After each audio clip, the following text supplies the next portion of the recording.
Got an iCNC Performance CNC controller. Got a video cam there. Keep an eye on tracking positioning. We got a Ultra Cut 400 XT 12 power supply. Handheld torch, hand torch. We got the input power all integrated. Going to the circulator, water cooling circulator, across the beam, all the way down. Remote arc spider,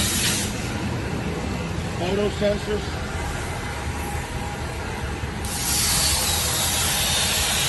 We are running a 50 amp mild steel process on 1/4 inch material.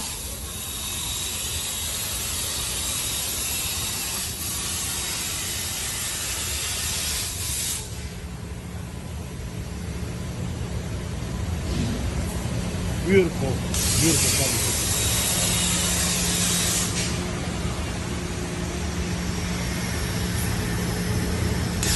Thermodynamic, an EFOG brand.